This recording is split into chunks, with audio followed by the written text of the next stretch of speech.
ఏదైనా పూజకి అటెండ్ అయ్యేటప్పుడు నల్ల చొక్కా కానీ బ్లాక్ సారీ కానీ కట్టుకుంటే అవన్నీ ఊడదీసి వేరే కట్టుకునేదాకా వదలరు. ఎందుకునైనా బ్లాక్ డ్రెస్ అంటే మీకు అంత సెంటిమెంట్?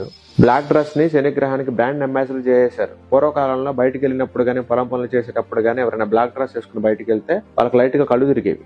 ఎందుకు? బ్లాక్ కలర్ అనేది సన్ లైట్ ని అబ్జర్వ్ చేసుకుంటుంది కాబట్టి. ఆ సన్ లైట్ హీట్ ఎనర్జీ కింద కన్వర్ట్ అయ్యి మన బాడీకి వేడి చేస్తుంది కాబట్టి. ఆ వేడి వల్ల మన బాడీ డిహైడ్రేట్ అయిపోయి మన బాడీలో ఉన్న సోడియం పొటాషియం లెవెల్స్ బయటికి వెళ్ళిపోతే మనకు ఆబ్వియస్ గా కళ్ళు తిరుగుతాయి.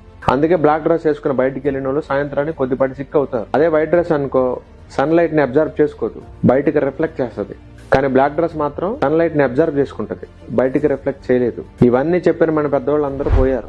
కానీ ఈ లాజిక్ ని మనం చివరికి దేనికి వాడుతున్నాం? అర్ధరాత్రి జరిగే ఫంక్షన్స్ కి బ్లాక్ డ్రెస్ వద్దు, పూజలకి బ్లాక్ డ్రెస్ వద్దు, గృహప్రవేశాలకు బ్లాక్ డ్రెస్ వద్దు, పెళ్లిళ్ళకి బ్లాక్ డ్రెస్ వద్దు, ఓణీల ఫంక్షన్ కి బ్లాక్ డ్రెస్ వద్దు, ఆఖరికి పెళ్లి చూపులకు కూడా బ్లాక్ డ్రెస్ వద్దు.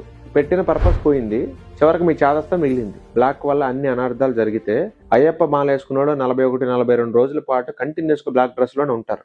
మరి వాళ్ళకి ఏమైనా జరిగిందా? మన జరిగిన బస్ యాక్సిడెంట్ లో చాలా మంది చనిపోయారు. అందులో చనిపోయిన వాళ్ళందరూ ఓన్లీ బ్లాక్ డ్రెస్ వేసుకున్నారా? అన్ని రకాల డ్రెస్సులు వేసుకున్నారు కదా. మరి ఈ లాజిక్ ప్రకారం మీరు అన్ని కలర్స్ వేసుకోవడం మానేయాలి కదా. కుంభమేళలో వందలాది మంది చనిపోయారు, వాళ్ళందరూ బ్లాక్ డ్రెస్ వేసుకున్నారా? అన్ని కలర్స్ వేసుకున్నారు కదా. మన పెద్దోళ్ళ కంటే బుర్ర లేదు, వాళ్ళకి తెలియంది చెప్పడానికే కదా నిన్ను చదివించింది. చదువుకోక ముందు కాకరకాయ అన్నాడంట, చదువుకున్న తర్వాత కీకరకాయ అన్నాడంట నీలాంటి. నువ్వు వాళ్ళకన్నా పెద్ద సెంటిమెంటల్ ఫూల్ లాగా తయారయ్యావు. వాళ్ళకే మూఢనమ్మకాలు ఉన్నాయంటే నువ్వు దానమ్మ మొగుళ్ళ ఉన్నావు. ఎందుకు ఆ డిగ్రీ నీకు? 8 మడతలు పెట్టి ఎక్కడో చోట పెట్టుకో.